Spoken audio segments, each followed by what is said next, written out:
Om Ajnanatimirandasya Jnananjana Shalakaya Chakshurunmilitam Dhena Tasmai Shri Gurave Namah. Om Namo Bhagavate Vasudevaya. Om Namo Bhagavate Vasudevaya. Narayanam Namaskritya Naram Chaiva Narottamam Devim Sarasatim Vyasam Tato Jaya Mudirayet. Welcome everyone back to the live studios here in Govardhan Dham, ISKCON Bhaktivedanta Ashram. Before we begin our session this morning of reading Srimad Bhagavatam, we'll read the beautiful and deeply philosophical prayer by Sanatana Goswami glorifying the Srimad Bhagavatam. We meditate on this every day before we read the Bhagavatam. It will help us to understand what we're reading. It goes like this. Sarva Shastrabdi Piyusha Sarva Vedaika Satpala Sarva Siddhanta Ratnaja Sarva Lokaika Drikprada. O nectar from the ocean of all scriptures, singular fruit of all the Vedas, rich mine of the precious gems of all conclusive truths, you are the only giver of sight to all the worlds. Sarva Bhagavata Prana Srimad Bhagavata Prabho Kalidwan Durita Vidya Shri Krishna Parivartita. Don't have me lead you, use me forward. Thank you. O life air of all the Supreme Lord's devotees, O Master, Srimad Bhagavatam, you are the sun risen in the darkness of Kali. You are the exact image of Sri Krishna. Paramananda Pataya Prema Varshaksharayate Sarvada Sarvasevyaya Shri Krishnaya Namostume. I bow down to you who are supremely blissful to read. Your every syllable pours down a flood of prema. You can always be served by everyone. You are Sri Krishna himself. Madeka Bando Matsangin Madguro Man Mahadana Manistadaka Madbhagya Mad Ananda Namostute. My only friend, my constant companion, my spiritual master, my great wealth, my savior, my good fortune, my source of ecstasy, I bow down to you. Sadhu sadhutadayin atini chochatakara hanamunchagadachin mam premnarit kantayospura. O bestower of saintliness to the unsaintly, O exalter of the most fallen, please never leave me. Always appear in my heart and my voice with pure love. Om Namo Bhagavate Vasudevaya. Om Namo Bhagavate Vasudevaya. Om Namo Bhagavate Vasudevaya. Reading from Srimad Bhagavatam, Canto 5, Chapter 4. What's the name of the chapter? The characteristics of Rishabhadeva. The characteristics of Rishabhadeva. Text 17. Lord Rishabhadev performed all kinds of sacrifices 100 times according to the instructions of the Vedic literatures. Thus he satisfied Lord Vishnu in every respect. All the rituals were enriched by first-class ingredients. They were executed in holy places according to the proper time by priests who were all young and faithful. In this way Lord Vishnu was worshipped and the prasad was offered to all the demigods. Thus the functions and festivals were all successful. Purport. It is said, Komara acharet pragyo dharman bhagavatan iha.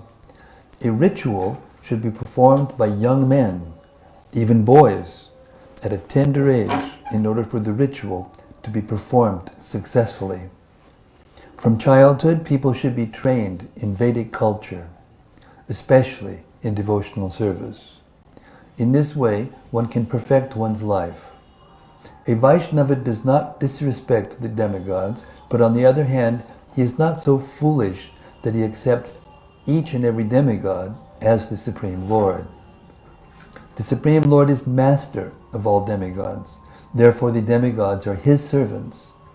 The Vaishnava, accepting the demigods as servants of the Supreme Lord, worships them properly.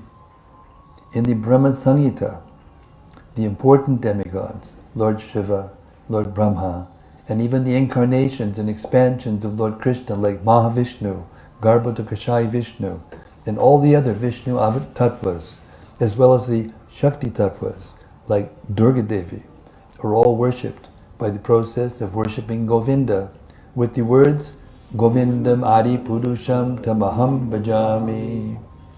A Vaishnava worships the demigods in relation to Govinda, not independently. Vaishnavas are not so foolish that they consider the demigods independent of the Supreme Personality of Godhead. This is confirmed in Chaitanya Charitamrita. Ekala Ishwara Krishna Arasa Babritya. The Supreme Master is Krishna, and all others are his servants. Text 18. No one likes to possess anything that is like a will-o'-the-wisp or a flower in the sky, for everyone knows very well that such things do not exist. When Lord Rishabhadev ruled this planet of Bharatavarsha, even common men did not want to ask for anything at any time or by any means.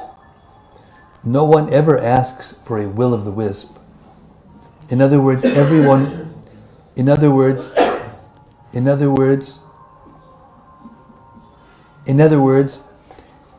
was completely satisfied, and therefore there was no chance of anyone's asking for anything.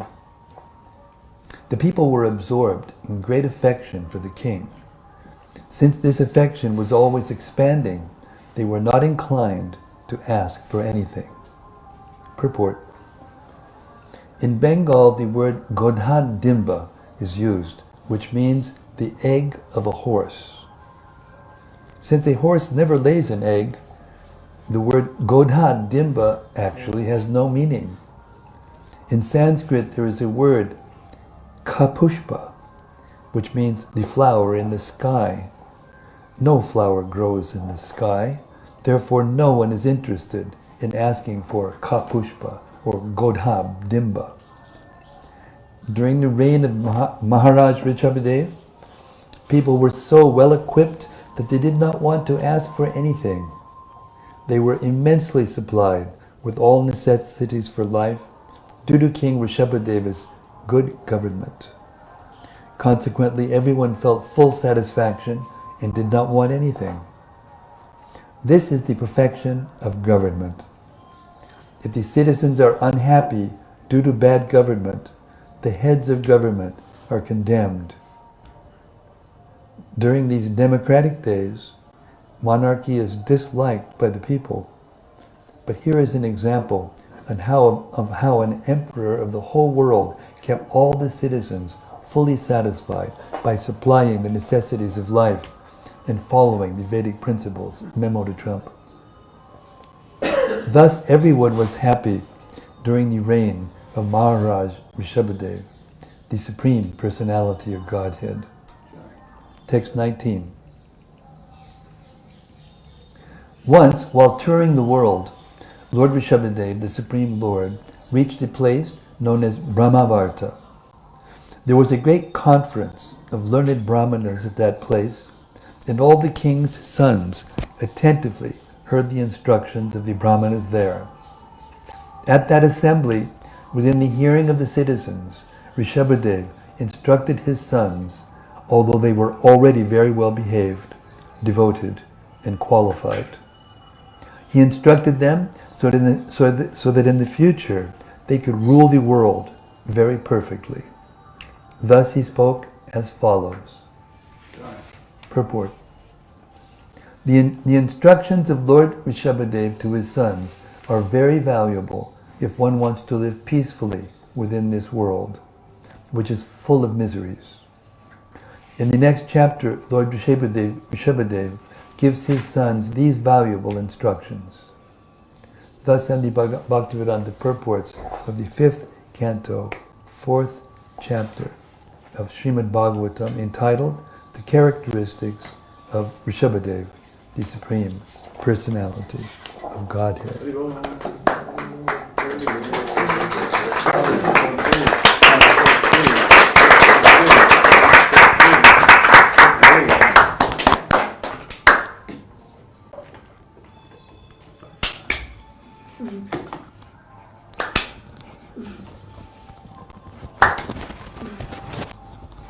Chapter 5.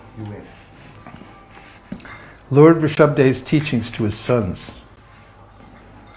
Nayam deho deha bhajam nirloke kashtan kaman arhate vidbhujamye tapo divyam putraka yena sattvam shudyad yasmad brahma saukyam tvanantam.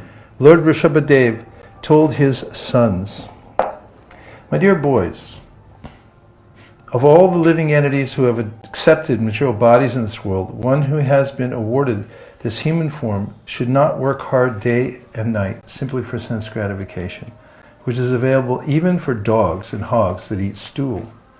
One should engage in penance and austerity to attain the divine position of devotional service. By such activity, one's heart is purified, and when one attains this position, he attains eternal blissful life, which is transcendental to material happiness and which continues forever. Purport. In this verse, Lord Rishabhadeva tells his sons about the importance of human life. The word deha bhak refers to anyone who accepts a material body, but the living entity who is awarded the human form must act differently from animals.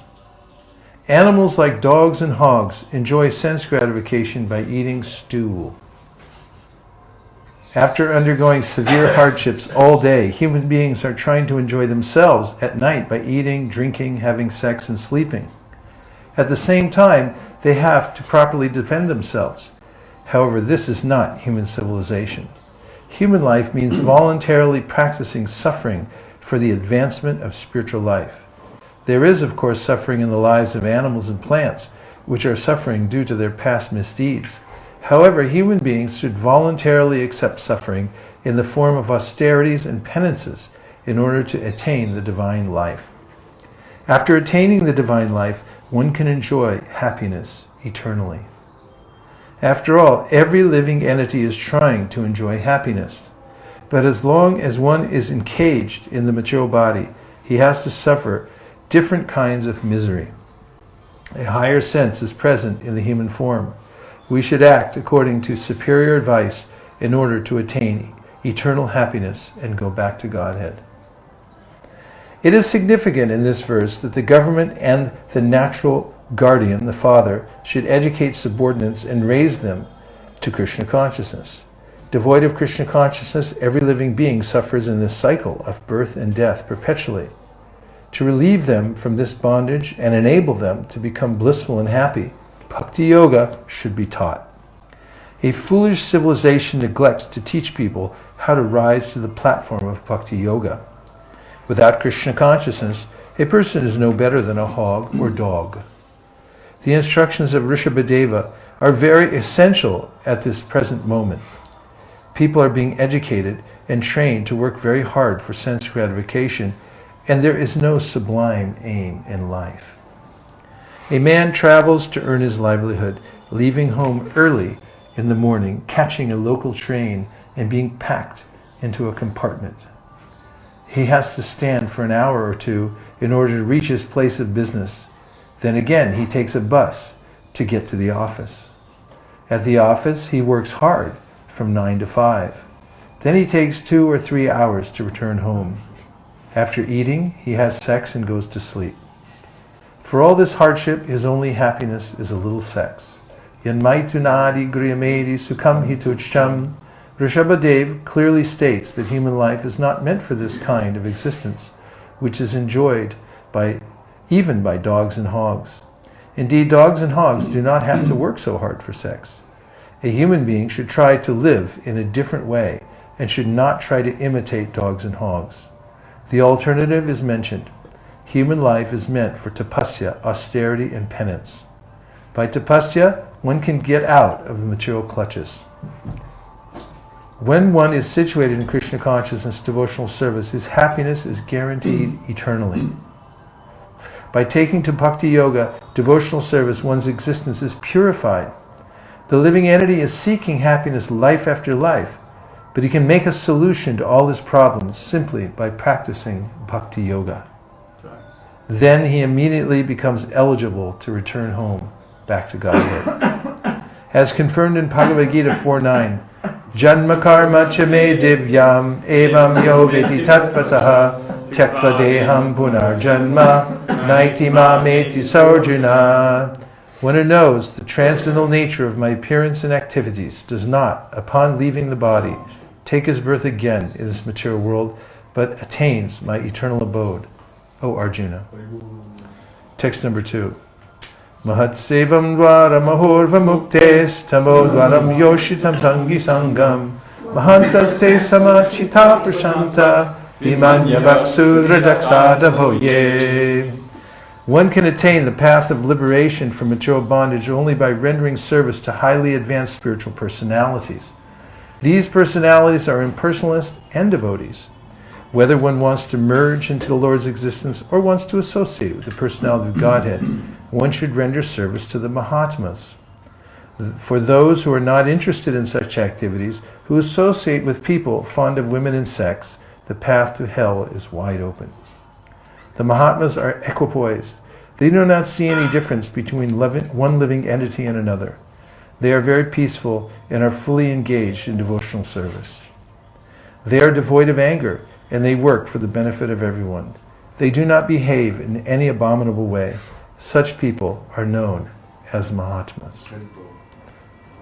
Purport. The human body is like a junction. One may either take the path of liberation or the path leading to a hellish condition.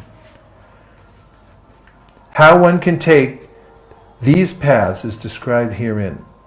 On the path of liberation, one associates with Mahatmas, and on the path of bondage, one associates with those attached to sense gratification and women. There are two types of Mahatmas, the impersonalists and the devotee. Although their ultimate goal is different, the process of emancipation is almost the same. Both want eternal happiness. One seeks happiness in impersonal Brahman, and the other seeks happiness in the association of the Supreme Personality of Godhead, as described in the first verse, Brahma Saukyam. Brahman means spiritual or eternal. Both the impersonalist and the devotee seeks eternal blissful life. In any case, it is advised that one become perfect.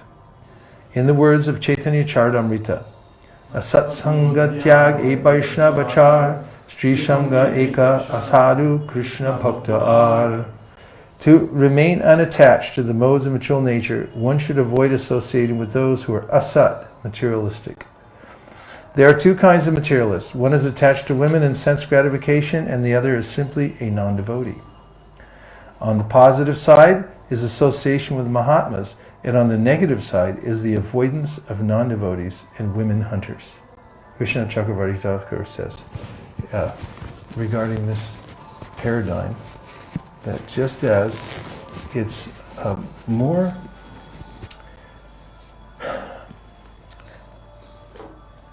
implicating to associate with somebody who's attached to women than to associate with women directly.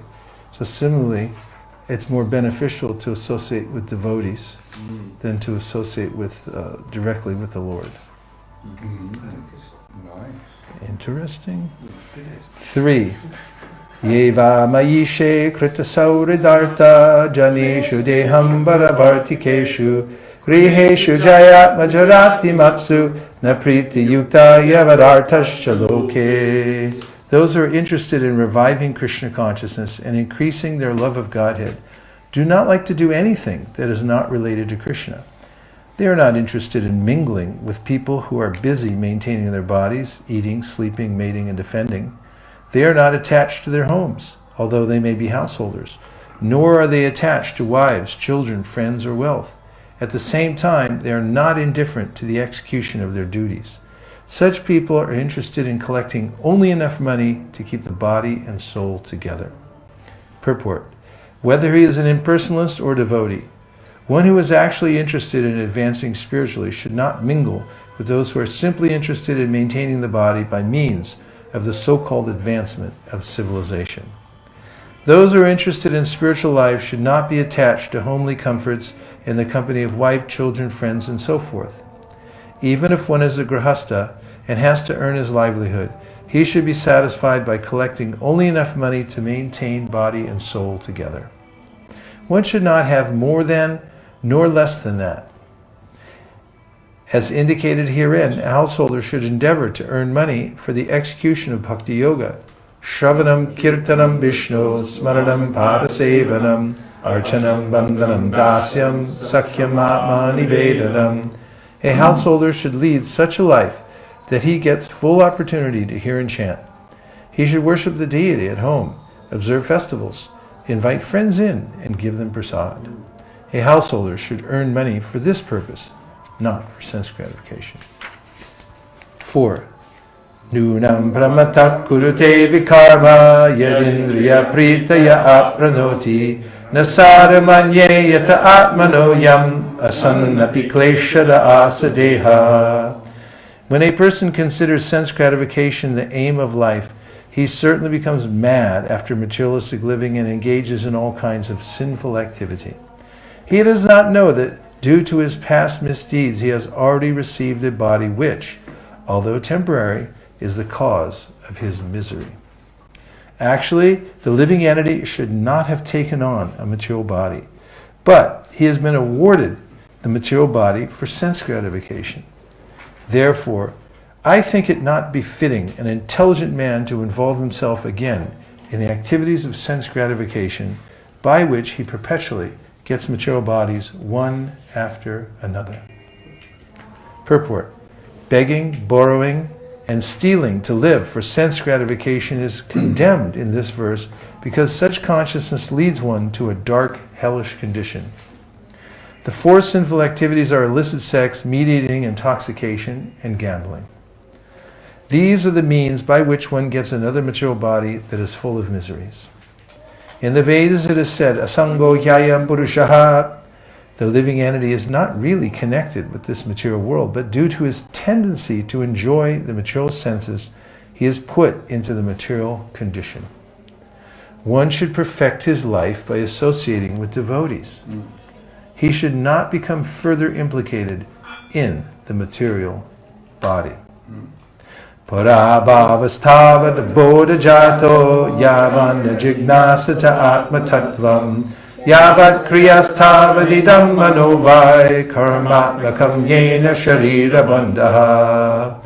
As long as one does not inquire about the spiritual values of life, one is defeated and subjected to miseries arising from ignorance. Be it sinful or pious, karma has its resultant actions. If a person is engaged in any kind of karma, his mind is called karmatmaka, colored with fruit of activity. As long as the mind is impure, consciousness is unclear. And as long as one is absorbed in fruit of activity, he has to accept another material body. Purport. Generally, people think that one should act very piously in order to be relieved from misery. But this is not a fact. Even though one engages in pious activity and speculation, he is nonetheless defeated. His only aim should be emancipation from the clutches of Maya and all material activities. Speculative knowledge and pious activity do not solve the problems of material life. One should be inquisitive to understand his spiritual position, as stated in Bhagavad Gita 4:37. Yatai tamsi samito nir vasmat sat kuraterjuna ganagni sarva karmani Bhasmasat urute tata.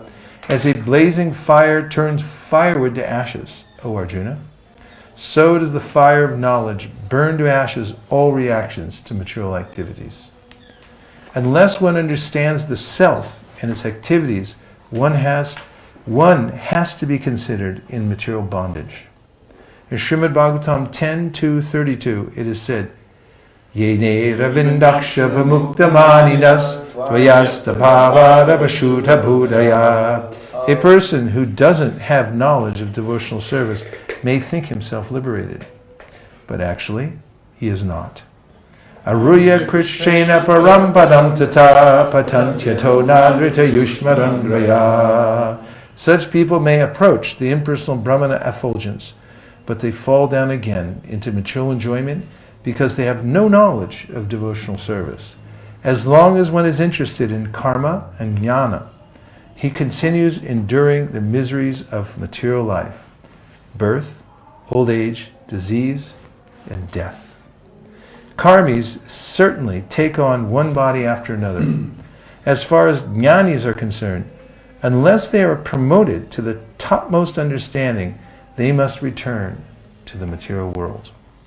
As explained in Bhagavad Gita 7.19, Bahunam jamanam ante jnanavam prapadyate. The point is to know Krishna. What's the point? To know Krishna. What's the point? To know Krishna. What's the point? To know Krishna. Vasudeva, as everything, and surrender unto him. Karmis do not know this, but a devotee who is 100% engaged in the devotional service of the Lord knows fully what is karma and jnana. Therefore, a pure devotee is no longer interested in karma and jnana. Anya bilashita shunyam jnana karma nyadavratam. The real bhakta is untouched by any tinge of karma and jnana. That's all right, it's a verse. The real bhakta is untouched by any tinge of karma and jnana. His only purpose in life is to serve the Lord.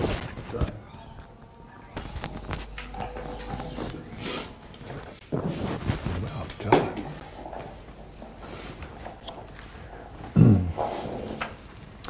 Evam manak karma bhasham prayukte vidyayatmanya pridayamane Pritirdayavan mayi vasudeve namuchate deha yogena tavat.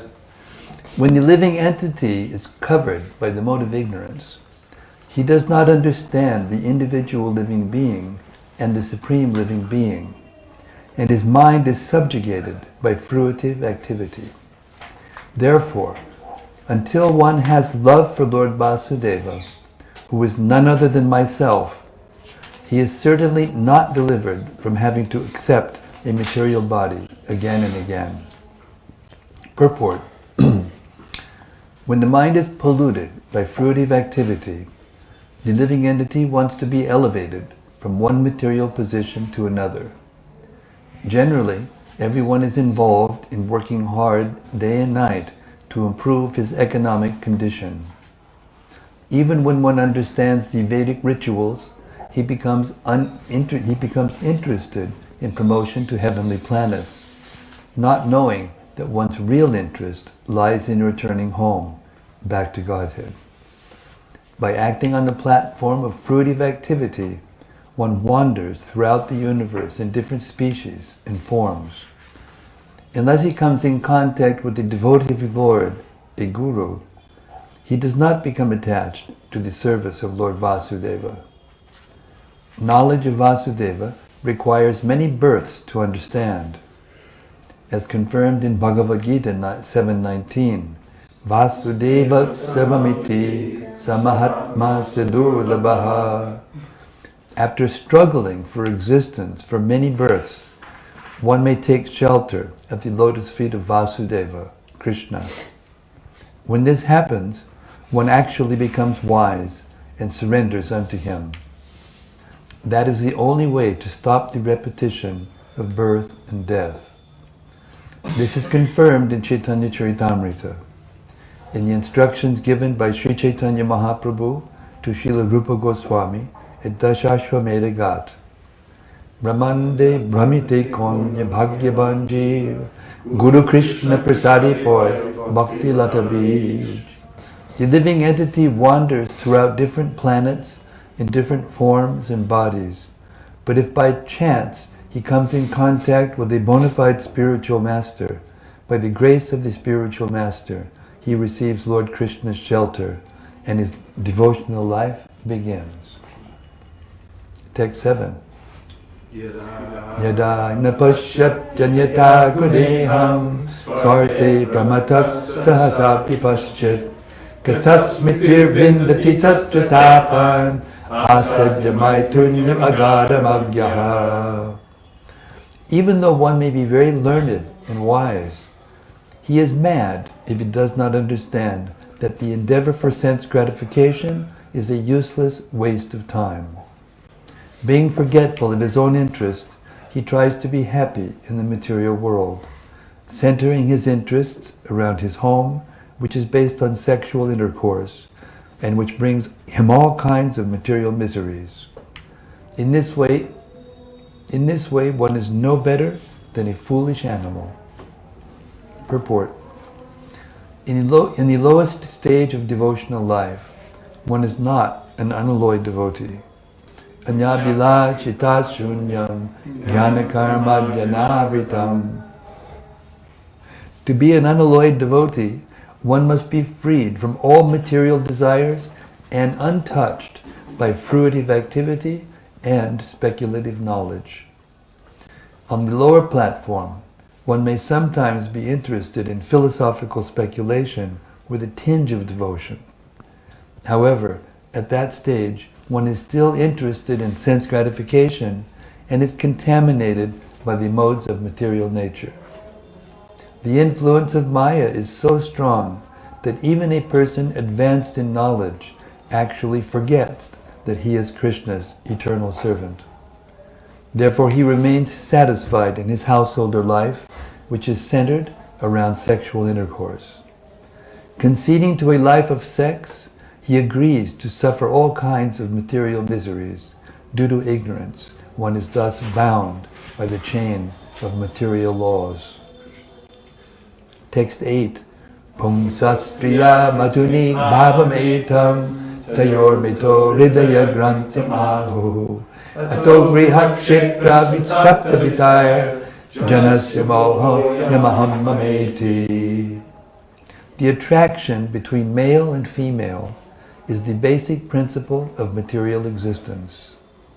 On the basis of this misconception, which ties together the hearts of the male and female, one becomes attracted to his body, home, property, children, relatives, and wealth. In this way, one increases life's illusions and thinks in terms of I and mine. Purport. Sex serves as the natural attraction between man and woman, and when they are married, their relationship becomes more involved. Due to the entangling relationship between man and woman, there is a sense of illusion whereby one thinks, this man is my husband, or this woman is my wife. This is called Hridaya Granthi, the hard knot in the heart. This knot is very difficult to undo, even though a man and woman separate either for the principles of varnashrama or simply to get a divorce. In any case, the man always thinks of the woman, and the woman always thinks of the man. Thus, a person becomes materially attached to family, property, and children, although all of these are temporary. The possessor, unfortunately, identifies with his property and wealth. Sometimes, even after renunciation, one becomes attached to a temple or to the few things that constitute the property of a sannyasi. But such attachment is not as strong as family attachment. The attachment to the family is the strongest illusion. In the Satya Samhita, it is stated, Brahmadya Jagya Valkyaja Muchante Stri Sahadina Buddhante Kechanadesham Vishesham Vido Vidohu.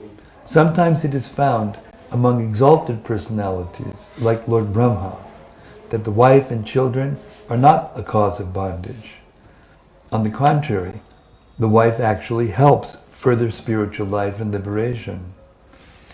Nonetheless, most people are bound by the knots of the marital relationship, and consequently, they forget their relationship with Krishna. Text 9. Yada manori dayagrantir asya karmanubadho drida ashaheta tadachanak parivartate smad mukta param yatihaya hetum. When the strong knot in the heart of a person implicated in material life due to the results of past action is slackened, one turns away from his attachment to home, wife, and children. In this way, one gives up the basic principle of illusion, I and mine, and becomes liberated. Thus one goes to the transcendental world. Purport. When, by associating with sadhus and engaging in devotional service, one is gradually freed from the material conception of due to knowledge. I'll read that again. When, by associating with sadhus and engaging in devotional service, one is gradually freed from the material conception due to knowledge, practice, and detachment, the knot of attachment in the heart is slackened. Thus one can get freed from conditional life and become eligible to return home, back to Godhead. Text 10 through 13. The daily double. Daily double. Hong se gorao mai but Bhaktyanu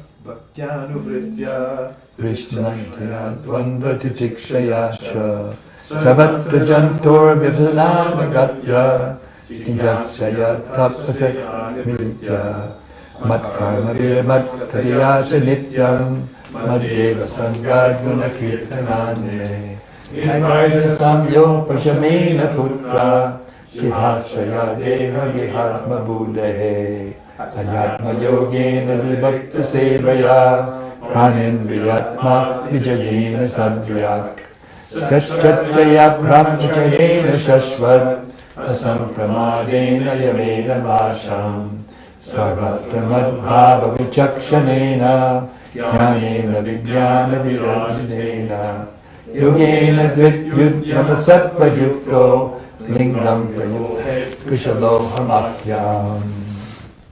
Daily double.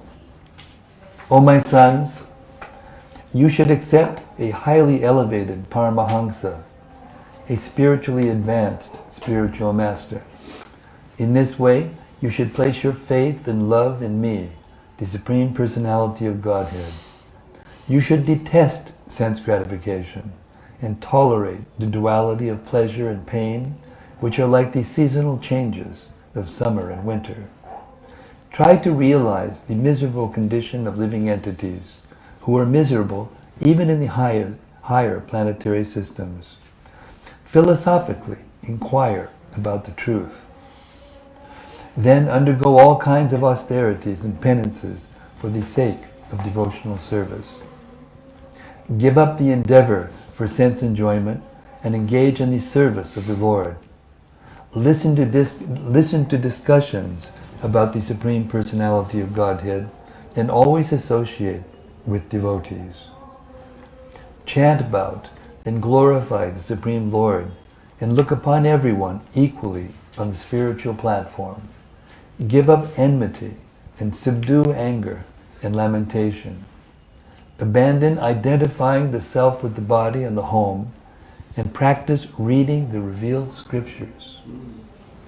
Live in a secluded, I'll read that again. Abandon identifying the self with the body and the home and practice reading the revealed scriptures.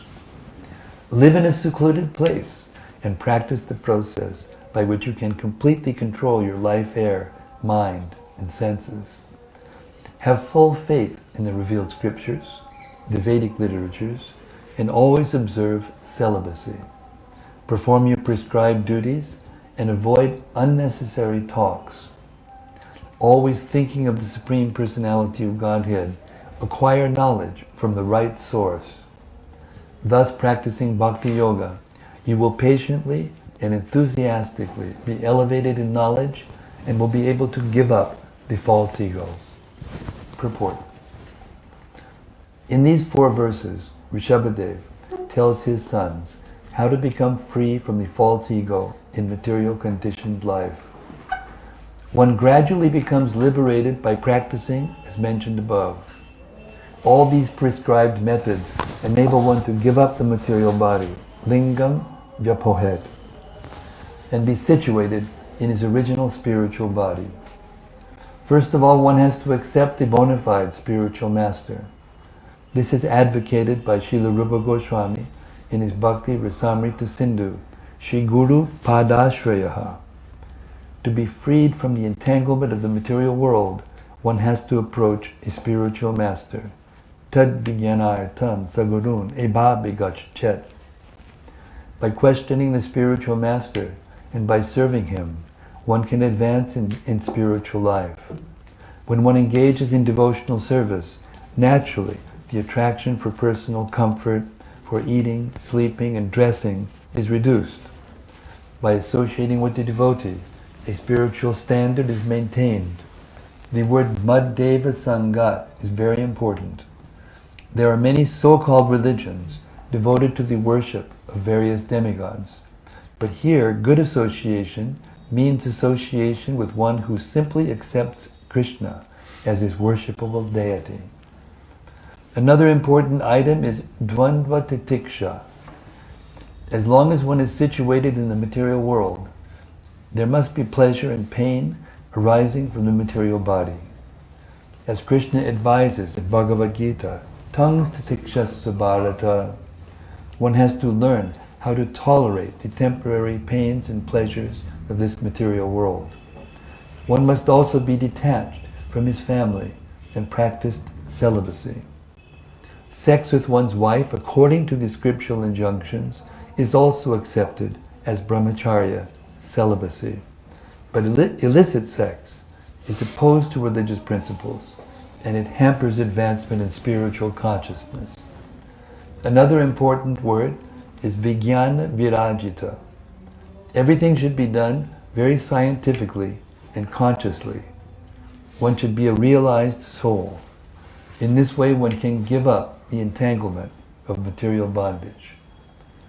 As Sri Madhvacharya points out, the sum and substance of these 4 shlokas is that one should refrain from acting out of a desire for sense gratification and should instead always engage in the Lord's loving service.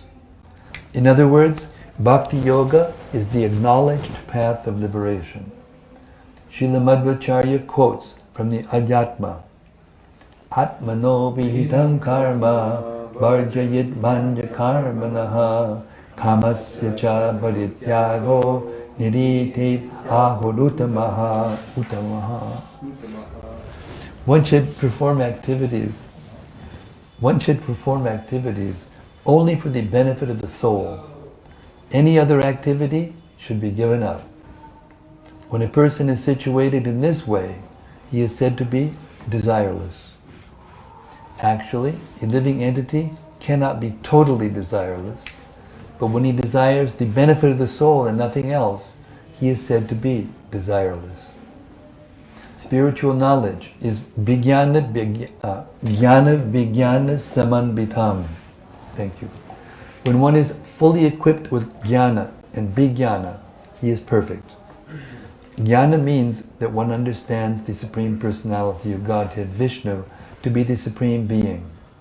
Vijnana refers to the activities that liberate one from the ignorance of material existence. As stated in the Srimad Bhagavatam, Jnanam paramaguyam Jnanam paramaguyam me yad vijnana samanvitam. Knowledge of the Supreme Lord is very confidential, and the supreme knowledge by which one understands Him furthers the liberation of the living entities. This knowledge is vijnana, as confirmed in Bhagavad Gita, Janma karma chame divyam evam yo veti tatvataha chatvadeham punarjanma naitimam eti sorjuna. One who knows the transcendental nature of my appearance and activities does not, upon leaving the body, take his birth again in this material world, but attains my eternal abode, O Arjuna.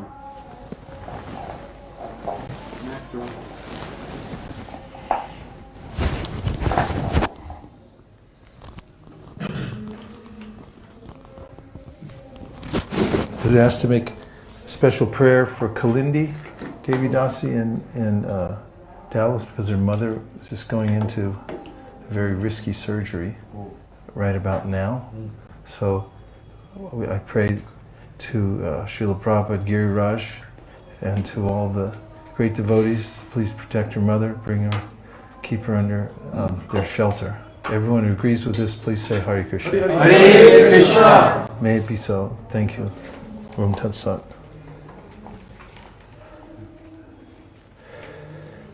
Text number 14. Karma Shayam Hridaya Grantha Bandham Avidyaya Saditam Avidyaya Saditam Apramataha Anena Yogenya Yathopadesham Sabhyat Vyapohat Parameta Yogat. As I have advised you, my dear sons, you should act accordingly. Be very careful. By these means, you will be freed from the ignorance of the desire for fruit of activity. And the knot of bondage in the heart will be completely severed. For further advancement, you should also give up the means. That is, you should not become attached to the process of liberation itself. Purport. The process of liberation is Brahma Jignasa, the search for the absolute truth. Generally, Brahma Jignasa is called Neti Neti, the process by which one analyzes existence to search out the absolute truth. This method continues as long as one is not situated in his spiritual life. Spiritual life is Brahma Bhuta, the self-realized state. In the words of Bhagavad Gita 1854, Brahma Bhuta Prasannatma Na Shochati Na Kamshati Samsaresha Bhuteshu Madbhaktim Labhate Param. One who is thus transiently situated at once realizes the Supreme Brahman and becomes fully joyful. He never laments nor desires to have anything. He is equally disposed to every living entity. In that state, he attains pure devotional service to me. The idea is to enter into the para bhakti, the transcendental devotional service of the Supreme Lord. To attain this, one must analyze one's existence. But when one is actually engaged in devotional service, he should not bother seeking out knowledge. By simply engaging in devotional service undeviatingly, one will always remain in the liberated condition. Mam shayo vyabhicharena bhakti yogena sevate sagunam samatitaitan brahma bhuyaya kalpate. The unflinching execution of devotional service is in itself Brahma Bhuta. Another important feature in this connection is Anena Yogena Yatopadesham. The instructions received from the spiritual master must be followed immediately. One should not deviate from or surpass the instructions of the spiritual master. One should not be simply intent on consulting books, but should simultaneously execute the spiritual master's order. Yatopadesham. Mystic power should be achieved to enable one to give up the material conception. But when one actually engages in devotional service, one does not need to practice the mystic yoga system, Navina. The point is that one can give up the practice of yoga, but devotional service cannot be given up. As stated in Srimad Bhagavatam 1.7.10, Atma Ramascha Munayo Nigranta Apyurukrame Kurvantya Haitu Kim Bhaktim Itam Bhutam Gano Harihi. Even those who are liberated, Atma Rama, must always engage in devotional service. One may give up the practice of yoga when one is self-realized, but at no stage can one give up devotional service. All other activities for self-realization, including yoga and philosophical speculation, may be given up, but devotional service must be retained at all times. Text number 15. If one is serious about going home back to Godhead, he must consider the mercy of the Supreme Personality of Godhead the summum bonum and chief aim in life.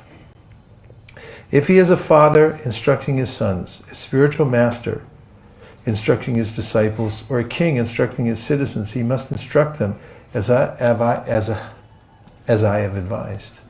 Without being angry, he should continue giving instructions even if his disciple, son, or citizen is sometimes unable to follow his order. Ignorant people who engage in pious and impious activities should be engaged in devotional service by all means. They should always avoid fruit of activity. If one puts into the bondage of karmic activity his disciple, son, or citizen who is bereft of transcendental vision, how will one profit?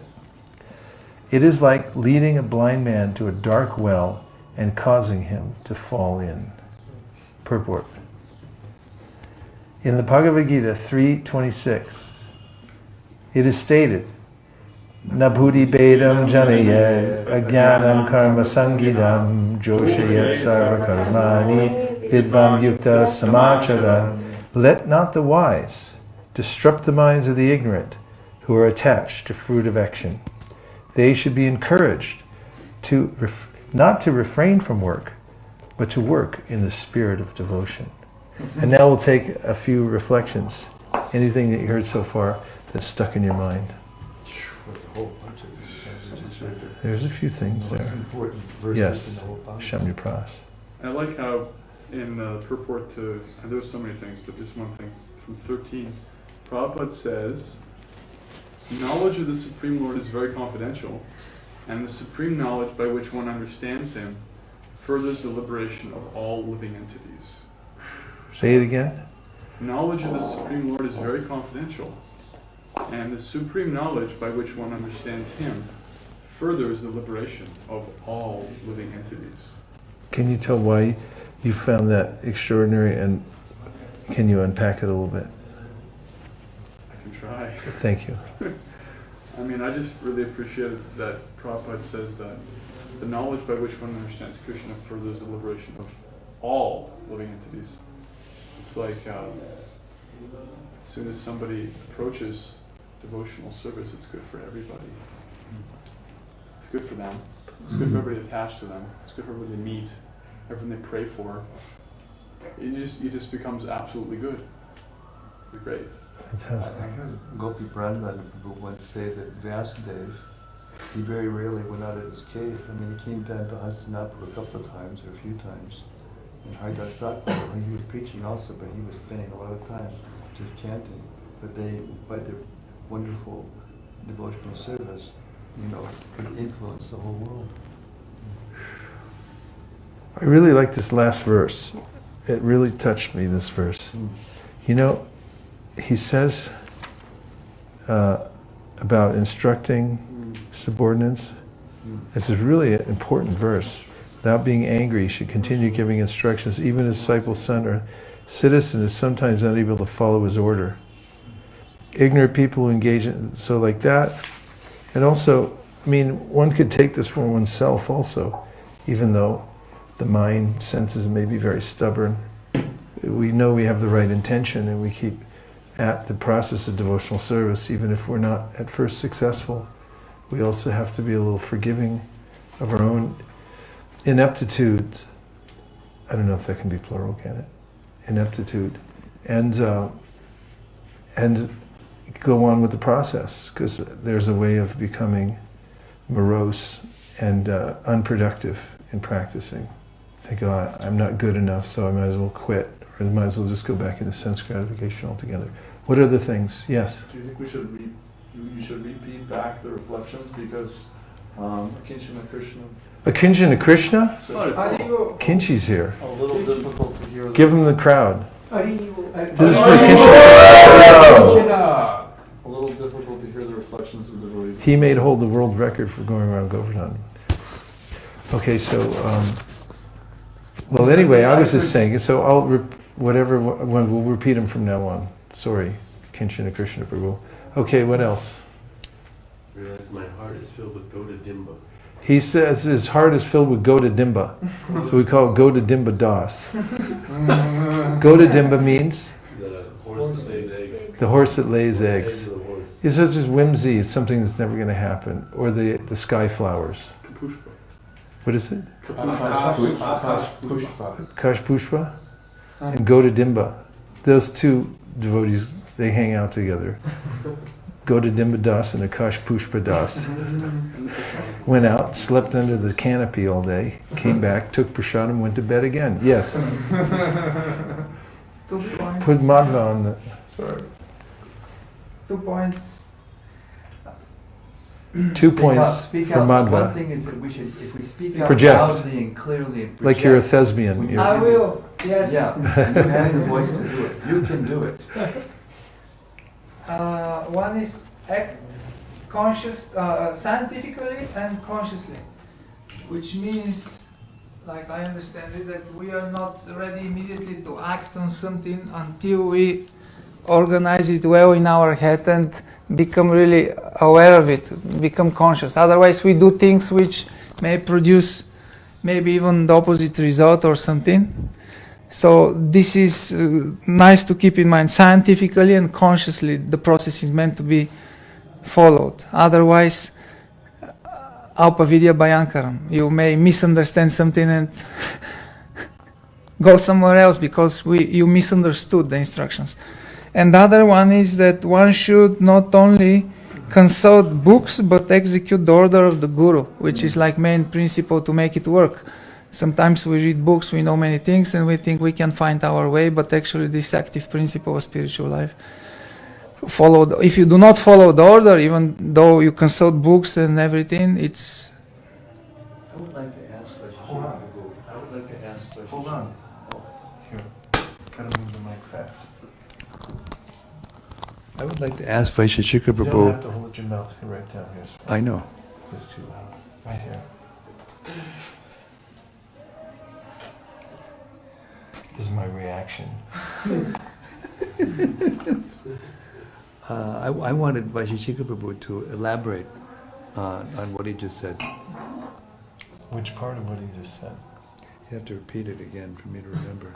You're sitting next to an Well, old one man. thing he said was about misinterpreting instructions and then following. One should clarify what the instructions are and then follow them, correct? Then not only consulting books, as I wrote. Yeah, well, that was the second thing. First thing you said was that... First was scientific, should act scientifically and consciously. Scientifically and consciously. Should, I remember what it was. This idea about just consulting book. I mean, it's usually here. Okay.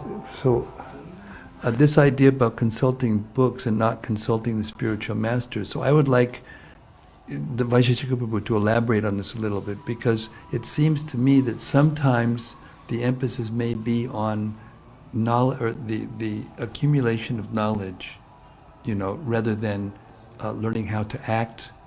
Because the verses we've been hearing are jnana and vijnana, and the scientific point that you're making about, I heard Prabhupada say many times, is the application of the knowledge so that it becomes realized, it becomes something that you can see and taste and feel and experience yourself. So I would like him to elaborate on that, please. Unpack it for us. Well, two things that come to my mind. One is from the 7th chapter of the Bhagavad Gita, when Krishna describes a person who is maya aprita jnana, which means that he's accumulated a lot of knowledge. But because he doesn't believe in Krishna, he doesn't have faith in place properly, and the knowledge is skewed. It's not directed in the right way, and it becomes ineffective. And then the second one, which counterposes that, is Yasya Devi Parabhaktir Yata Devi Tatagaro Tasyaite Katitahyarta Prakashante Mahatmanaha. That when one has implicit faith in both the Guru and in Krishna, one understands the full import of Vedic knowledge. And it's not a question of how much knowledge one can accumulate, but really about its proper application through the faith one has in one's heart. We have a seat. Yes.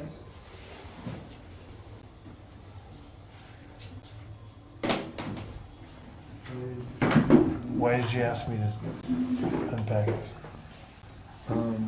So I see that there's a bit of a tendency to study with the idea of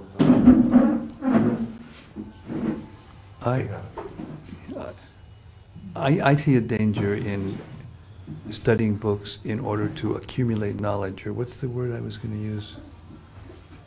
For the sake of information content, rather than rather than. We had a guy, Brother Rishabhadeva, who passed away about 15 years ago. And when he was near the throes of death, there was a group of devotees there visiting him. He implored them to read Prabhupada's books, not for the sake of getting the information that's in them, but to associate with Prabhupada. Feel, and it was a very different kind of experience, he was saying, when you try to have communion with Prabhupada and his emotions, his mission, and everything like that through the books, rather than thinking how I will use this later. In fact, it's mentioned by Rupa Goswami and quoted in the Chaitanya Charitamrita in the section of Ramachandra Puri and elsewhere that one shouldn't become a bookworm and accumulate knowledge. Actually, it's in the section of Tapana Mishra. And one shouldn't become a bookworm. That's a verse, actually, that's quoted in the Bhakti Rasamrita Sindhu. And just accumulate all kinds of knowledge. In fact, it's a kind of over-collecting, atyahara. If you get too much, and it's only for the sake of defeating others, or being expert in a particular field of knowledge so that you can really shine in that, and it's not done in a devotional mood, then it won't have the effect properly. Thank you So very much, Raj. the mood is important, Just right? what I was looking for, what you said. There's a word that's based in French. It's called dilettante. Dilettante is one who takes a little from here and a little from there, and then he either thinks he's, he knows a lot, but he hasn't really studied any one of the books he's taking from thoroughly. In other words, if you learn something thoroughly, then you can comprehend it and you can practice it and you can teach others it. But if you're dilettante, and then you will just give a little here, a little bit there, and the person will not become a whole, holy, wise person. Because wisdom has something to do with more than just information contents. You can pass a test, multiple choice questions and, so many things. But wisdom means that you know how to behave and you know how to think and feel and will in a way that will give an example to others to be Krishna conscious. Rather than just, like you said, I thought it was a very good point you just made about, accumulate knowledge in order to what? In order to become well known, or in order to get followers, or in order to be able to, lord it over someone else because I know more than you do, and I know more shlokas and all this and that. But when it comes to actually treating the person, and that ties into the point where we just read about how even if a person's not perfect, we shouldn't, prematurely, what's the word he used? Reject them or demean them or in some or give up on them. That's the right thing. That's the right one. Thanks. What I was looking for. Thank you. You were just saying about the, it's for developing qualities, and that we had read the other day, I think on the way over to Govardhan, we were reading the 4th canto, were we not? And it was a section, or maybe it was elsewhere, about how Krishna is especially attached to those who develop good qualities. He says, especially being equipoised. He said Krishna is equipoised, and when he sees that the devotee is also equipoised, Krishna becomes very pleased. And that's another point is about how the Vedic training Prabhupada said, is meant for developing character. It's the character that's developed that's really important. So one gets a lot of knowledge. We've seen this in the Bhakti Shastri. It's actually a conundrum now. That sometimes people, they'll get a Bhakti Shastri degree and then they'll flaunt it. And they'll say that, yeah, I got a Bhakti Shastri, what are you telling me anything? So we wrote into Srivas Pandit and I discussed this for him. We said that we have the right to revoke it at any time. If you claim priority over anybody because you got a Bhakti Shastri, then you're immediately disqualified and your certificate is revoked. Yeah, that's the way it should be, right? Nagar, last point. I just wanted to say that how you define wisdom, that was really amazing. Could you repeat that? Wisdom. Well, wisdom means that you've learned how to think and feel and will and behave in such a way that inspires others to do the same. Can I offer a verse to back up what you just said? Yes. Yes, please. Yoga yukto vishuddhatma vijitatma jitendriya sarva bhutatma bhutatma kurvan api nalipite. This is the way to tell whether somebody is just a dilettante or if he's actually yoga yukto, what did I just say?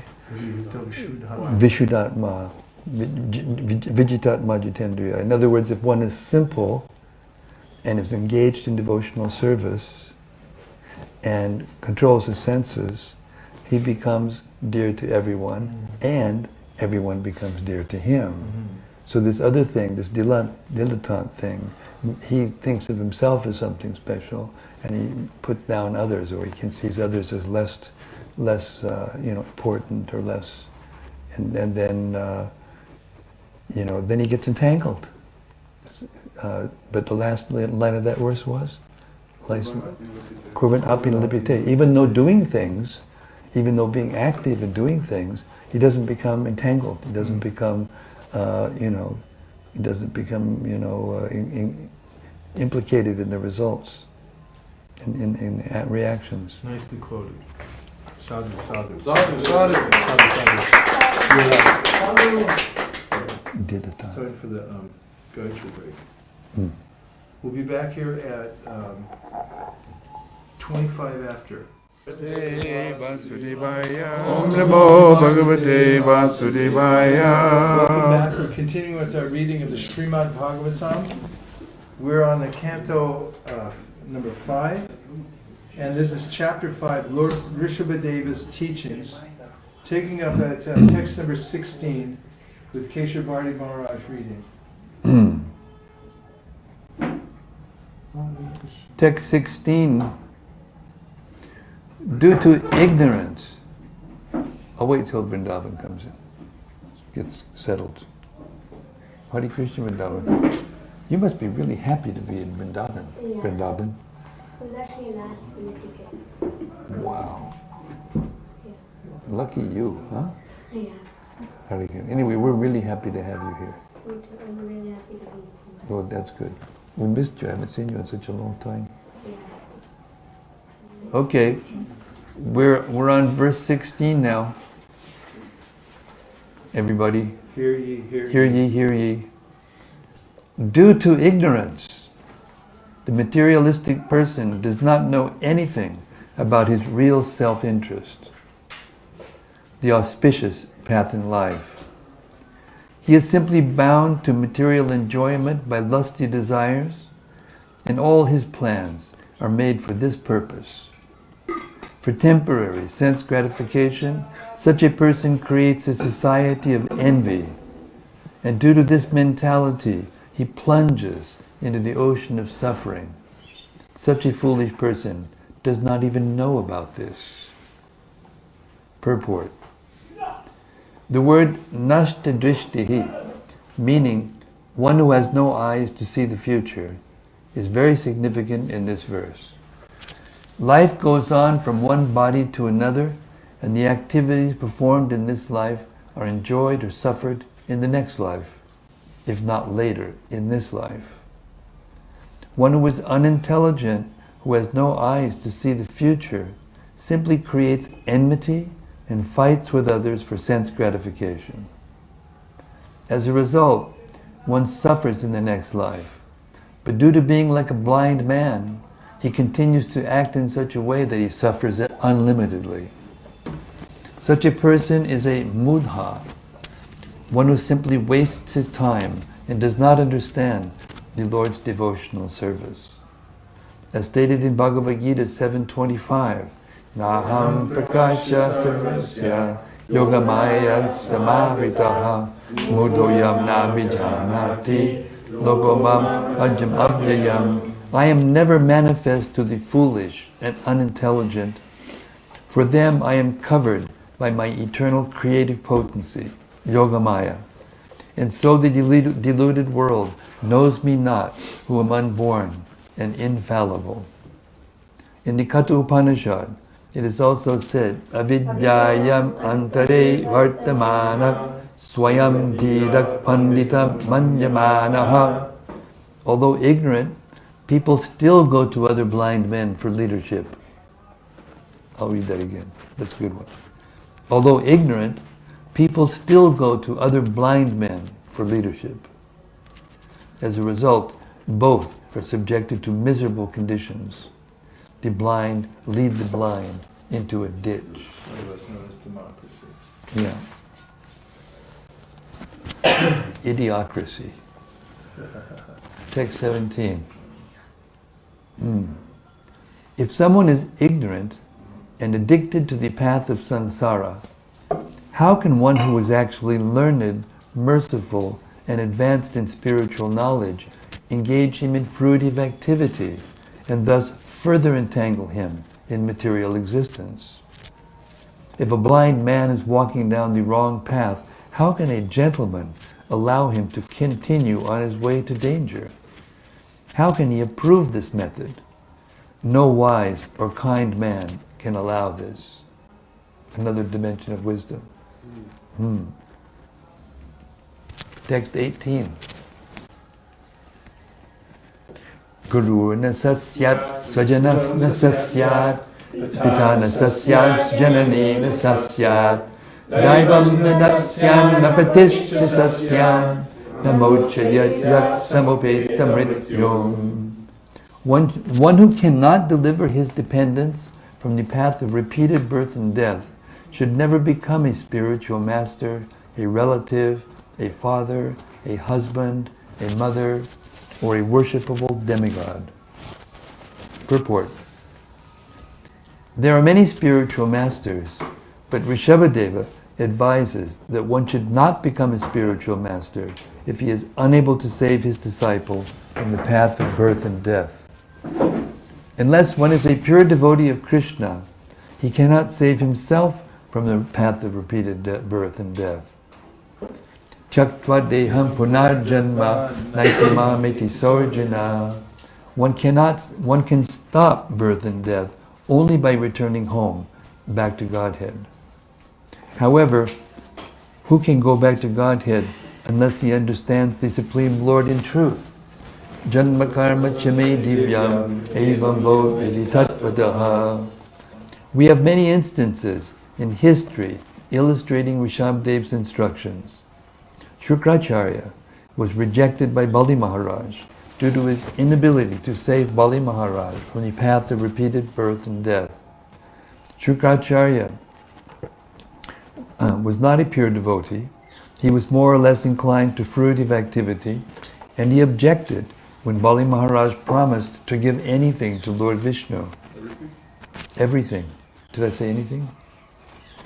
Oh wait, can I read it again? Thank you. Shukracharya was not a pure devotee.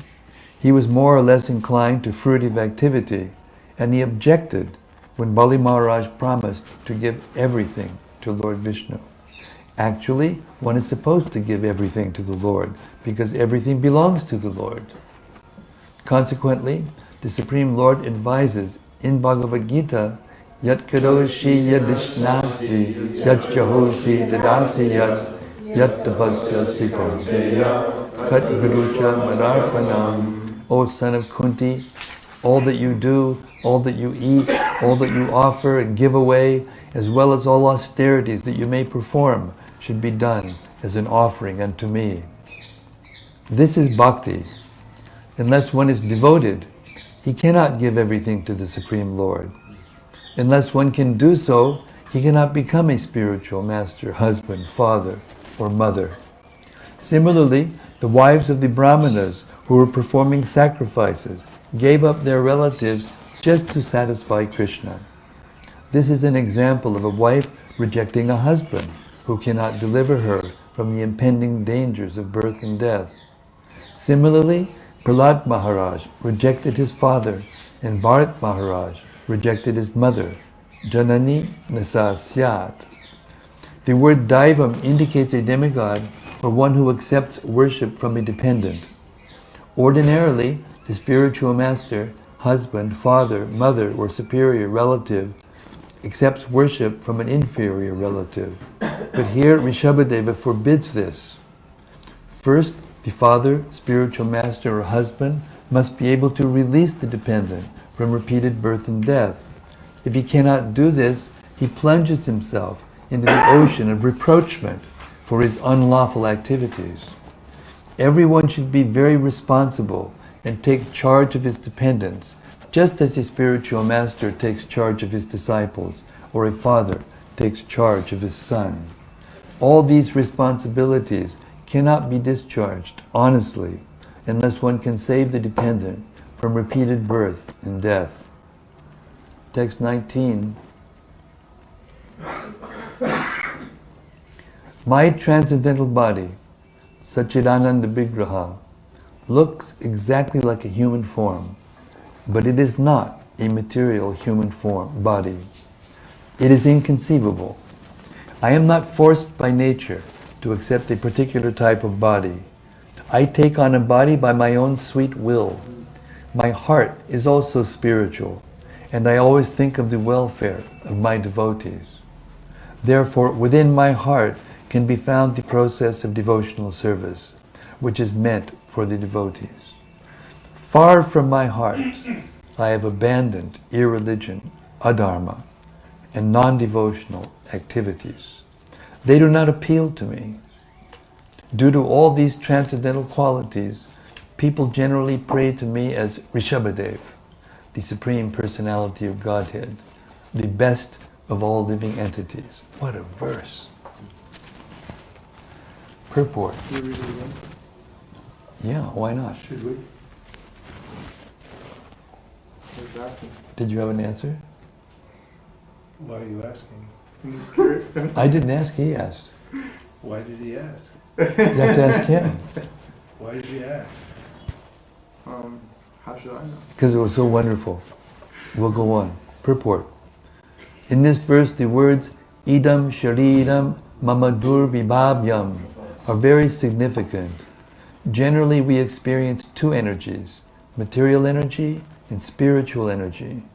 We have some experience of the material energy, earth, water, fire, air, fire, ether, mind, intelligence, and ego. Because in the material world, everyone's body is composed of these elements. Within the material body is the spirit soul, but we cannot see it with the material eyes. When we see a body full of spiritual energy, it is very difficult for us to understand how the spiritual energy can have a body. It is said that Lord Rishabhadeva's body is completely spiritual. Therefore, for a materialistic person, it is very difficult to understand. For a materialistic person, the completely spiritual body is inconceivable. We have to accept the version of the Vedas when our experimental perception cannot understand a subject. As stated in Brahma Samhita, Ishwarak Paramak Krishna Satchidananda Vigraha. The Supreme Lord has a body with form, but that body is not composed of material elements. It is made of spiritual bliss, eternity, and living force. By the inconceivable energy of the Supreme Personality of Godhead, the Lord can appear before us in His original spiritual body, But because we have no experience of the spiritual body, we are sometimes bewildered and see the form of the Lord as material. The Mayavadi philosophers are completely unable to conceive of a spiritual body. They say that the spirit is always impersonal, and whenever they see something personal, they take it for granted that it is material. In Bhagavad Gita it is said, Avajananti ma mudha manushim tanamashritam param bhavamajananto mama bhuta maheshwaram. Fools deride me when I descend in the human form. They do not know my transcendental nature and my supreme dominion over all that be. Unintelligent people think that the Supreme Lord accepts a body composed of the material energy. We can easily understand the material body, but we cannot understand the spiritual body. Therefore, Rishabhadev says, Idam shariram mamadur vibhavyam. In the spiritual world, everyone has a spiritual body. There is no conception of material existence there. In the spiritual world, there is only service and the receiving of service. There is only seva, seva, and sevaka. The person served, the process of service, and the servant. These three items are completely spiritual, and therefore the spiritual world is called absolute. There is no tinge of material contamination there. Being completely transcendental to the material conception, Lord Rishabhadev states that his heart is composed of Dharma. Dharma is explained in Bhagavad Gita. Sarvadharman parityajya mamekam sharanam braja. In the spiritual world, every living entity is surrendered to the Supreme Lord. We'll repeat that again. In the spiritual world, every living entity is surrendered to the Supreme Lord and is completely on the spiritual platform. Although there are servitors to serve and service, all are spiritual and variegated. At the present moment, due to our material conception, everything is durvibhavya, inconceivable. Being the Supreme, the Lord is called Rishabha, the best. In terms of the Vedic language, Nityo Nityanam, we are also spiritual, but we are subordinate. Krishna, the Supreme Lord, is the foremost living entity. The word Rishabh means the chief or the supreme and indicates the Supreme Being or God Himself. Text 20. My dear boys, you are all born of my heart, which is the seat of all spiritual qualities. Therefore, you should not be like the materialistic and envious men. You should accept your eldest brother, Bharati, who is exalted in devotional service. If you engage yourselves in Bharati's service, your service to him will include my service, and you will rule the citizens automatically. Purport. In this verse, the word Hridaya indicates the heart, which is also called Uraha, the chest. The heart is situated within the chest, and although instrumentally the son is born with the aid of the genitals, he is actually born from within the heart. According to the heart's situation, the semen takes the form of a body. Therefore, according to the Vedic system, when one begets a child, his heart should be purified through the ritualistic ceremony known as Garbhadana. Rishabhadev's heart was always uncontaminated and spiritual. Consequently, all the sons born from the heart of Rishabhadev were spiritually inclined. Nonetheless, Rishabhadev suggested that his eldest son was superior, and he advised the others to serve him. All the brothers of Bharati Maharaj were advised by Rishabhadev to adhere to Bharati's service. The question may be raised, why one should be attached to family members? For in the beginning, it was advised that one should not be attached to home and family. However, it is also advised, Mahiyasam Padarusho Bhisheka. One has to serve the Mahiyan, one who is very spiritually advanced. Mahatsevam Dwaram Ahur Vimuktehe. By serving the Mahat, the exalted devotee, one's path for liberation is open. The family of Rishabhadev should not be compared to an ordinary materialistic family.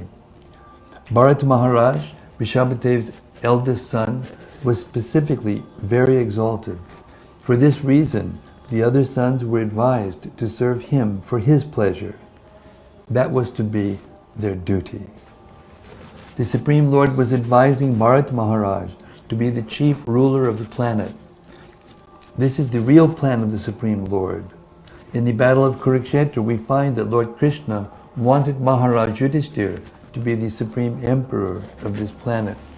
He never wanted Duryodhana to take the post. As stated in the previous verse, Lord Rishabhadeva's heart is Hridayam Yatra Dharma. The characteristic Dharma is also explained in Bhagavad Gita. Surrender under the Supreme Personality of Godhead. To protect Dharma, Paritranaya Sadhunam, the Lord always wants the ruler of the earth to be a devotee. Then everything goes on nicely for the benefit of everyone. As soon as a demon rules the earth, everything becomes chaotic. At the present moment, the world is inclined toward the democratic process, but the people in general are all contaminated by the modes of passion and ignorance. Consequently, they cannot select the right person to head the government. The president is selected by the votes of ignorant Shudras. Therefore, another Shudra is elected, and immediately the entire government becomes polluted. If people strictly followed the principles of Bhagavad Gita, they would elect a person who is the Lord's devotee. Then automatically there would be good government. Rishabhadev therefore recommended Bharati Maharaj as the emperor of this planet. Serving a devotee means serving the Supreme Lord, for a devotee always represents the Lord. When a devotee is in charge, the government is always congenial and beneficial for everyone. Daily double. Daily double. Text 21 through 22.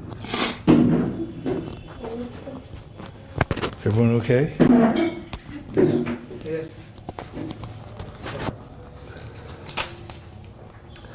Of the two energies manifest, spirit and dull matter, beings possessing living force, vegetables, grass, trees, and plants, are superior to dull matter, stone, earth, etc. Superior to moving plants and vegetables are worms and snakes, which can move. Superior to worms and snakes are animals that have developed intelligence. Superior to animals are human beings, and superior to human beings are ghosts, because they have no material bodies. Superior to ghosts are the Gandharvas, and superior to them are the Siddhas. Superior to the Siddhas are the Kinnaras, and superior to them are the Asuras. Superior to the Asuras are the demigods, and of the demigods Indra, the king of heaven, is supreme. Superior to Indra are the direct sons of Lord Brahma, sons like Daksha, like King Daksha, and supreme among Brahma's sons is Lord Shiva. Since Lord Shiva is the son of Lord Brahma, Brahma is considered superior, but Brahma is also subordinate to me, the Supreme Personality of Godhead. Because I am inclined to the Brahmanas are the best of all. Purport. Yeah, you want to ask about the ghost thing? No. No? Okay, go ahead. I thought ghosts were low, like lower than human beings. Well, there's different ways of counting things. Just like when you do Sankhya, you can divide up the elements in the universe in various ways. And it's done so even in the Bhagavatam. There's different lists of the elements. But there's no stereotyped way of doing it, but according to this list, it's just listing according to their subtlety. Yes? 1, 2.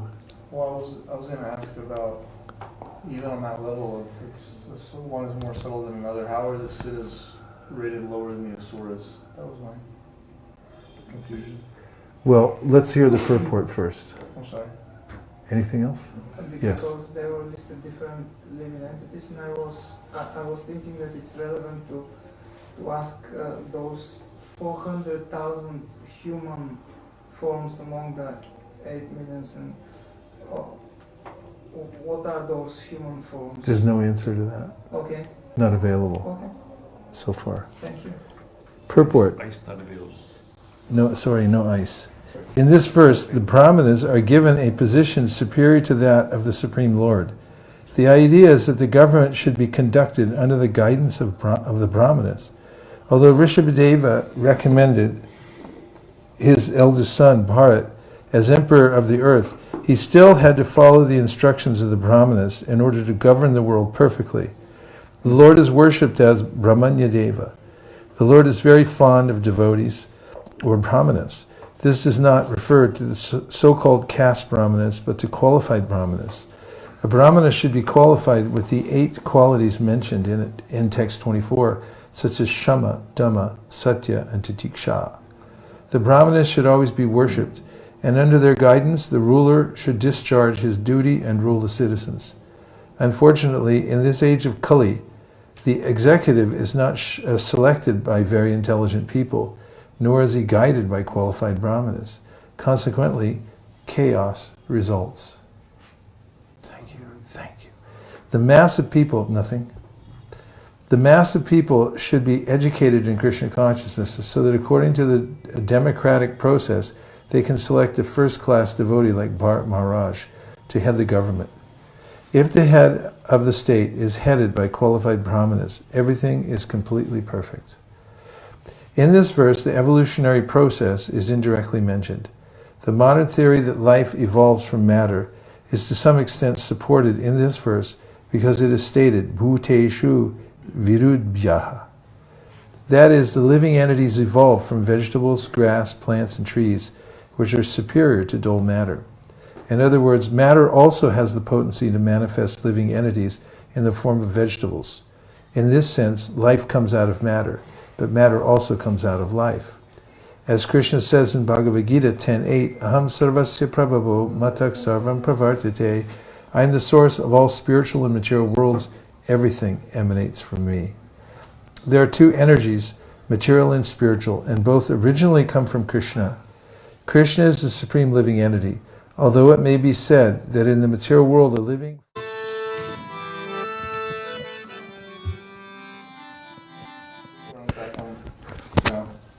We're online? Yeah. And was the last segment saved? I'd like to give a personal apology to our watching audience. Not yet back. They're not yet back. Tell them it's my fault. Nagar Kirtan Prabhu, who's normally a crack cameraman, had so much absorption in the transcendental literature that he didn't see the camera ran out. It's not his fault because he is on the transcendental platform and couldn't attend to the camera. We apologize in any case. It's my fault for letting him go into ecstasy. So now we're continuing with the broadcast. Are we up and going? Yeah, we're going. But Okay. we need to read from where we left off so that they don't miss. We need to go back to the beginning of the canto. Can you tell? There's a way to tell. There's a way to tell. If you I would have start to it- go and listen to If you stop it, then start it up again with a new Here we are, title. right here. The evolutionary process is also explained in Chaitanya Charitamrita Madhya, chapter 19, wherein it is said that there are 2 types of living entities, moving and non-moving. Among moving entities, there are birds, beasts, aquatics, human beings, and so on. Of these, the human beings are supposed to be the best, for they are few. But they are few. Of these small numbers of human beings, there are many low-class human beings like mlechas, pulindas, bodhas, and shabras. The human being elevated enough to accept Vedic principles is superior. Among those who accept the Vedic principles, generally known as varnashrama, presently known as the Hindu system, few actually follow these principles.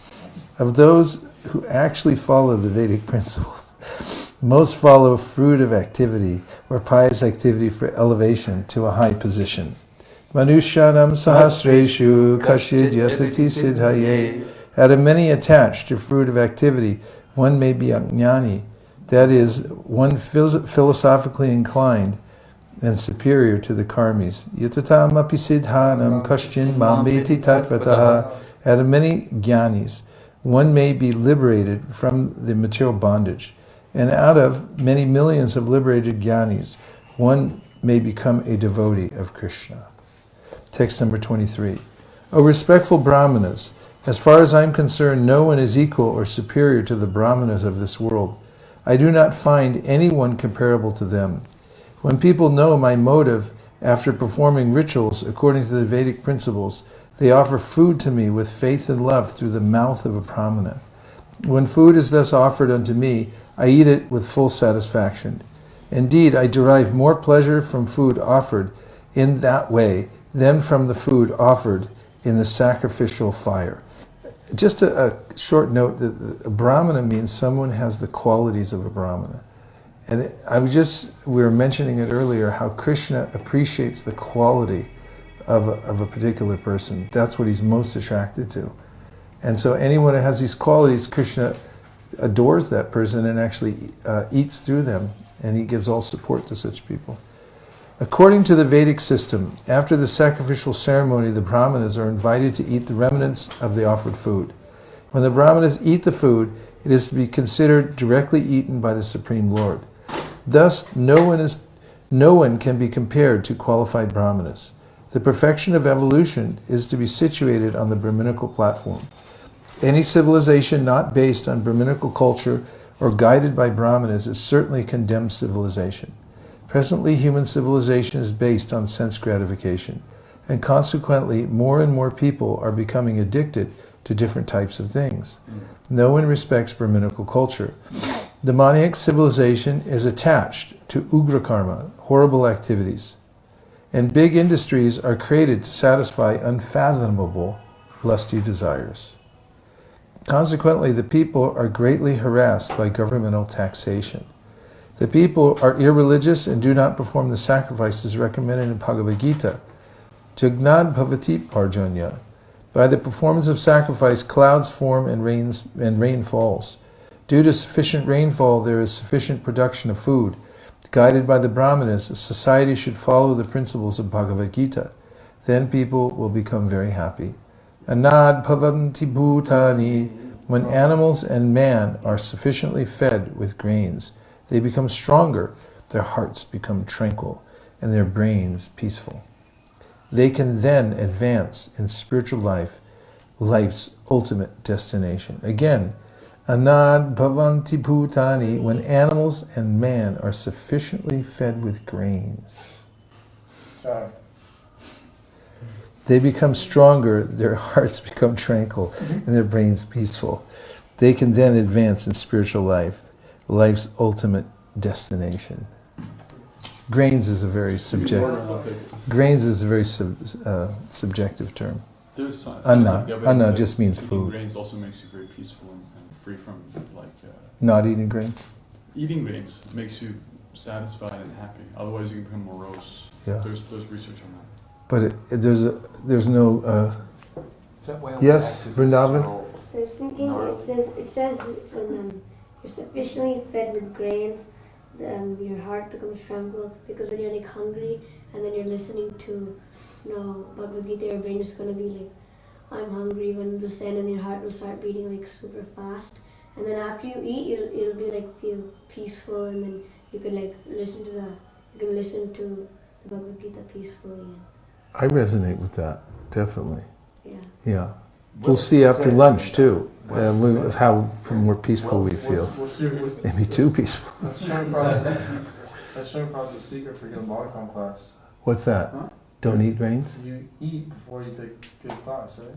I usually take a little prashad before I get our class. Take full belly prashad right before. Because I do that before every service. Now, I just wanted to point out that this is anna. Anna means food. It doesn't necessarily. I mean, what is a grain actually?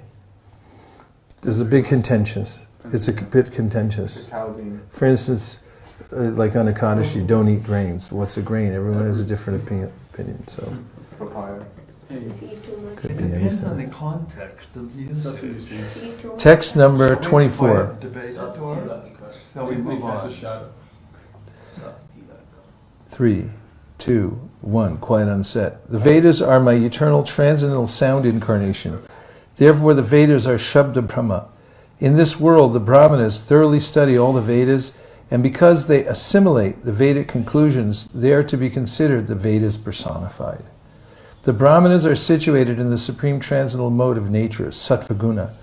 Because of this, they are fixed in mind control, Shama, sense control, Dhamma, and truthfulness, Satya. They describe the Vedas in their original sense, and out of mercy, Anugraha, they preach the purpose of the Vedas to all conditioned souls. Anugraha. Graha means to grab, and anu means to follow. So actually to make someone follow you in the right direction is the sense that it means mercy. They practice penance, tapasya, and tolerance, tiksha, and they realize the position of the living entity and the Supreme Lord, Anubhava. These are the 8 qualifications of the Brahmanas. Therefore, among all living entities, no one is superior to the Brahmanas. Purport. This is a true description of a Brahmana. A Brahmana is one who has assimilated the Vedic conclusions by practicing mind and sense control. He speaks the true version of all the Vedas, as confirmed in the Bhagavad Gita 15:15. Vedaischa sarver ahameva vedyo. By studying all the Vedas, one should come to understand the transcendental position of Lord Sri Krishna. One who actually assimilated the essence of the Vedas. Has actually. Is that what yours says? Yes. One who was actually assimilated. One who has actually assimilated the essence of the Vedas can preach the truth. Correct. He is compassionate to conditioned souls who are suffering the threefold miseries of this conditional world due to their not being Krishna conscious. A Brahmana should take pity on the people and preach Krishna consciousness in order to elevate them.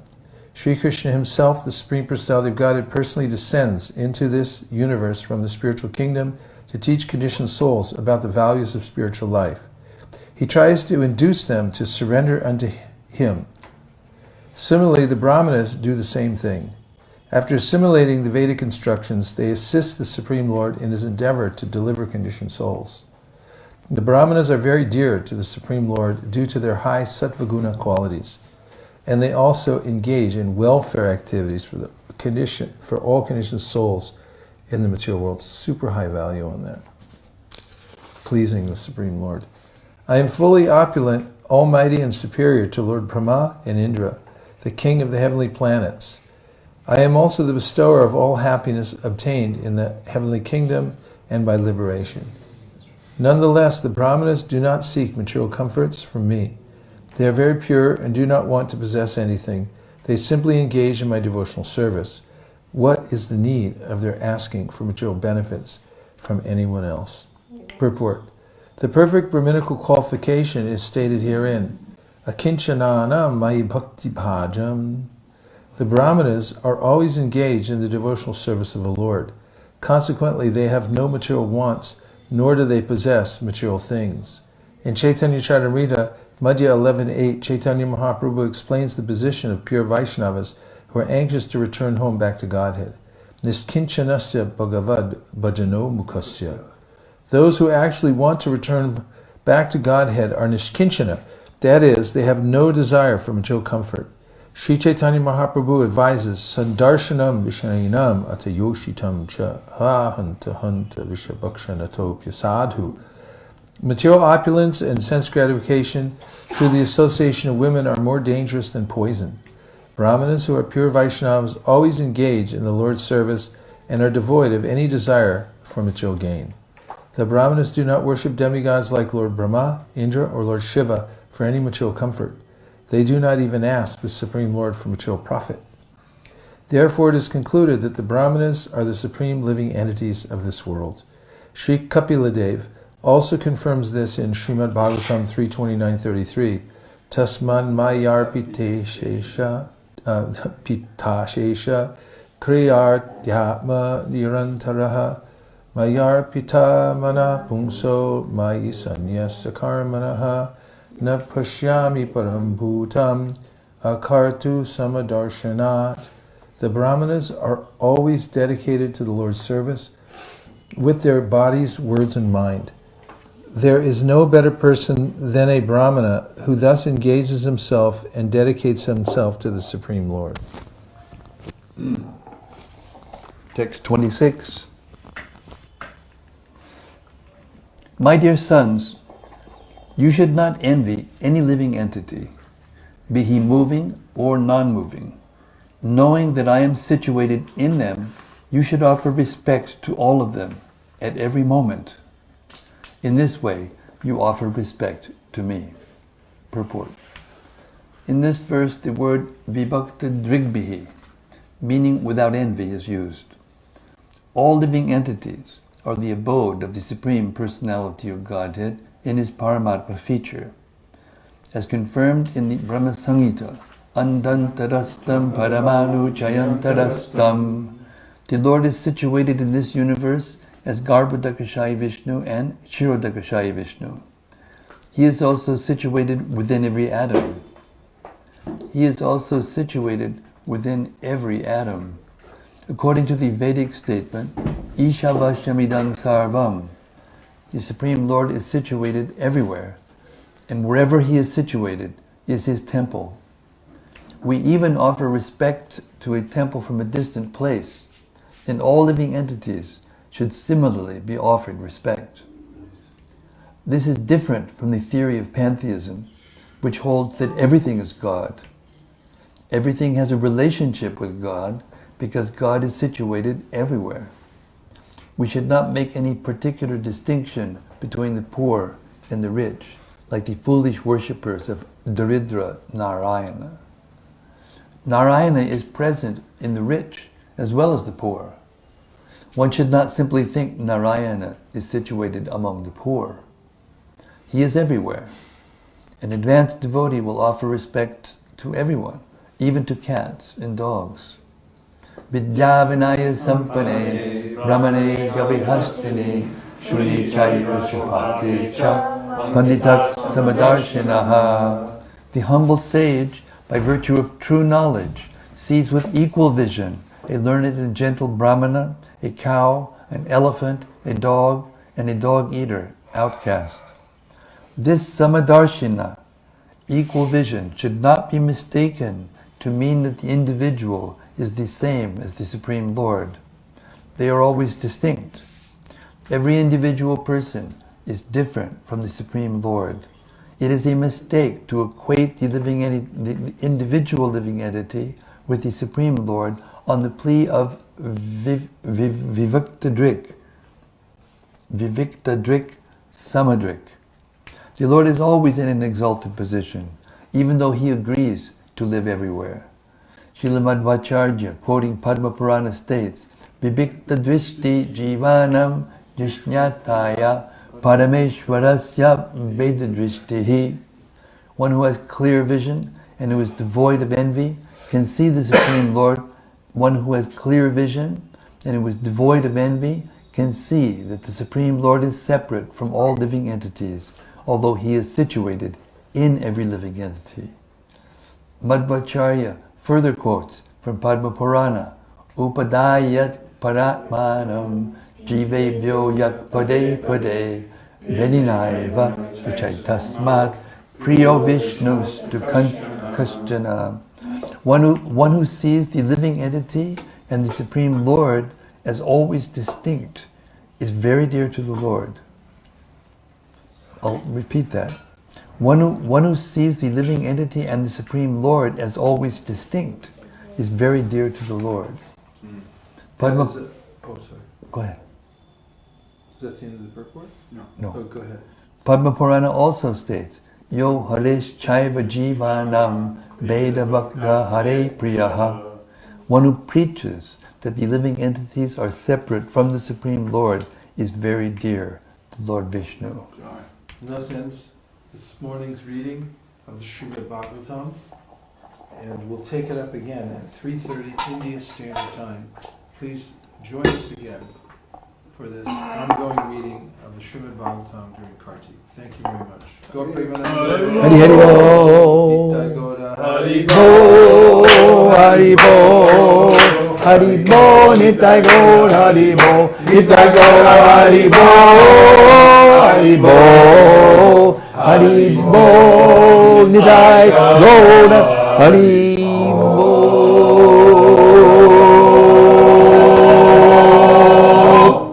Vanchagopadrisha, Kripasambe, Vichapatitanam, Bhavanibhyo, Vaishnavibhyo, Namo Namaha, Vaishnavi Nikijaya. Marman, Natari Marman, Natari Marman, Natari Marman, hey, Natari Marman, Natari Marman, Natari Marman, Natari Marman.